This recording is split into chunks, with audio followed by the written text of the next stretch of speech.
Aujourd'hui, je travaille à l'extérieur. Dès que j'ai terminé cette clôture en béton, je m'attaque à l'allée avec du sable stabilisé. Et je prévois aussi de fabriquer un portail en inox et en bois de ma propre conception. Roger a déjà placé tout un morceau de la clôture de jardin. À 2 mètres à partir du dernier piquet qu'il a placé, vient le trou pour le piquet suivant. Un pavé sur le sol empêche que les panneaux en béton s'affaissent. Il glisse une extrémité de la plaque de béton dans l'évitement du piquet et laisse l'autre côté reposer sur le pavé. Idem pour les plaques suivantes, hormis la dernière.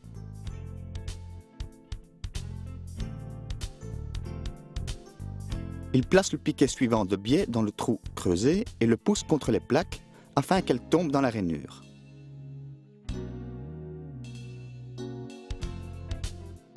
Vite contrôler que le piquet est de niveau et Roger immobilise le piquet avec un béton à prise rapide. Pour faire descendre la plaque jusqu'en bas de la rainure, Roger tape quelquefois sur la pierre d'appui. Il glisse la dernière plaque par le dessus avec un peu d'aide. Les plaques ont une longueur standard de 2 mètres. Lorsqu'il n'est pas possible d'utiliser des plaques entières, il les meule sur mesure avec un disque diamanté. Puis, Roger cale les plaques et les jointoie avec un mortier coloré. Une fois secs, les joints avec les plaques forment un ensemble bien fini.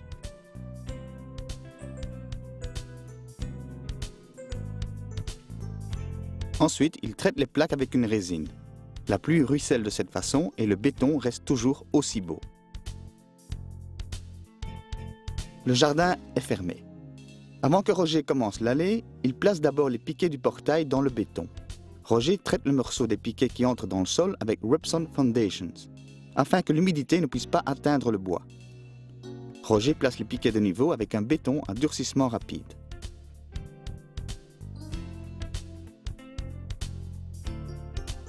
Maintenant que les piquets sont immobilisés dans le sol, il peut aisément traiter la partie au-dessus du sol avec une lasure à base d'eau.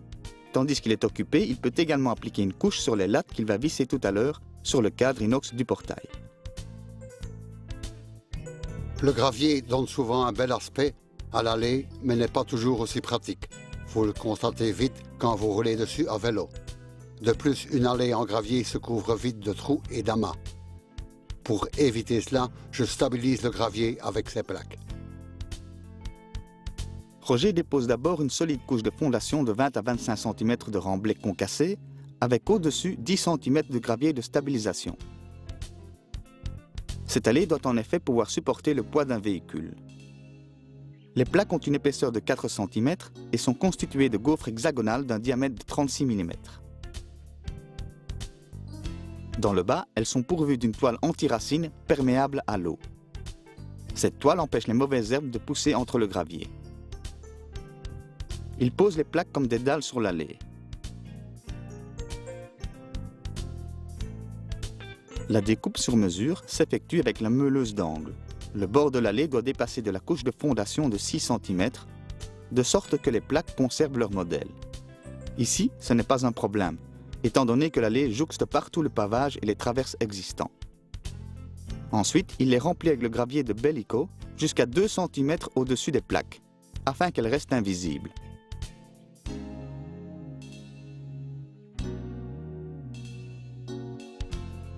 Cette allée forme ainsi une solide surface qui est et reste parfaitement praticable.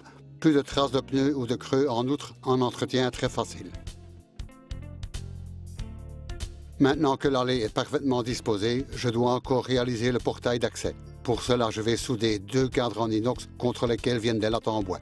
Je suspends les portails sur des charnières contre les piquets.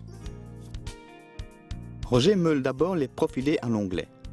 Une meule avec laquelle de l'acier a déjà été meulé ne convient certainement pas, car cela provoquerait des taches de rouille sur l'inox avec le temps. Après le meulage, il enlève les morphiles et arrondit les angles.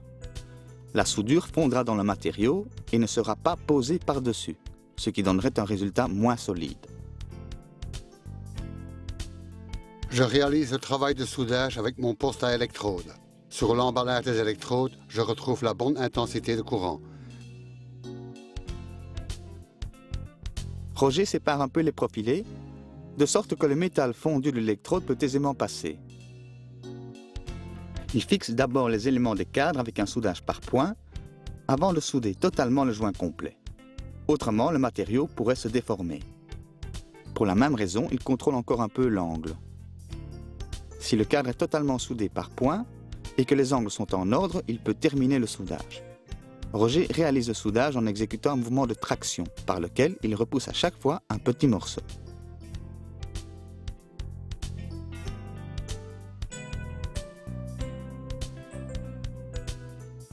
Il enlève la couche de scorie qui reste sur le cordon de soudure avec une smile.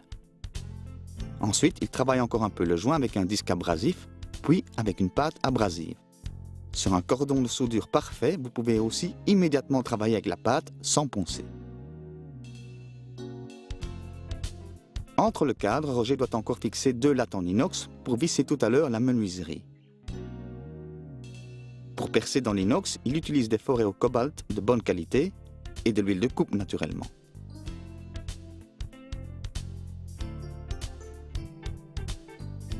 En guise de dernier travail de soudage, Roger soude les œillets des charnières sur les portails. La solidité est très importante. Maintenant que tous les travaux de soudage et de montage sont réalisés, je peux suspendre les portails sur les piquets. Dans le négoce de métaux, j'ai trouvé des morceaux pour improviser une charnière. Sur cette tige filetée, j'ai soudé un ergot. Celui-ci s'ajuste avec précision dans l'œillet que j'ai soudé sur le cadre. Roger perce des trous dans les piquets, dans lesquels il insère les tiges filetées avec un écrou et une rondelle des 2 côtés. Ensuite, il y suspend le portail. Il peut toujours régler avec les écrous.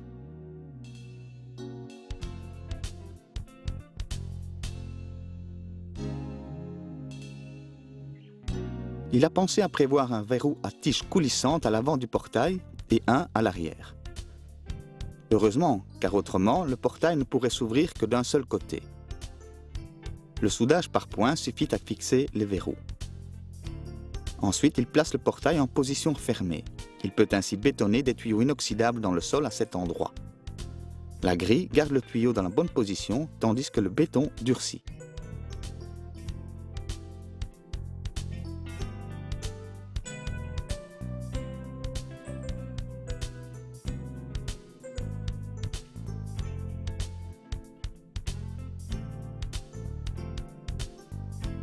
Entre-temps, les planches en bois qu'il a traitées ce matin sont sèches.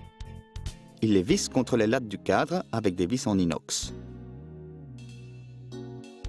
Voilà, encore un travail de fait. La nouvelle clôture en béton, le portail d'accès en inox et l'allée à peine aménagée, c'était de solides travaux, mais je suis énormément satisfait du résultat. Vous trouvez de plus amples informations sur cette émission dans Dobit Magazine. Et si vous avez manqué quelque chose, pas de problème, vous pouvez revoir toutes les émissions intégralement sur notre site web. Et n'oubliez pas, ce que vous faites vous-même, vous le faites généralement mieux. À une prochaine fois.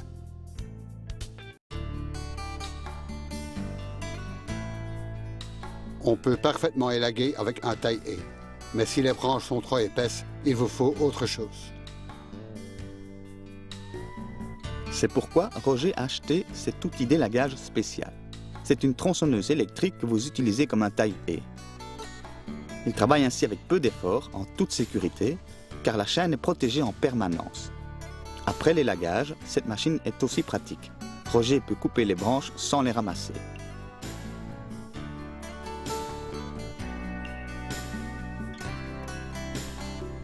Quant à l'entretien, nous serons brefs. Ajoutez de l'huile de temps en autre, et c'est tout. La chaîne est facile à tendre avec la clé fournie. Pour les feuilles qui restent, Roger choisit la solution la plus facile. Passez avec un puissant aspirateur de feuilles et le jardin est à nouveau bien net.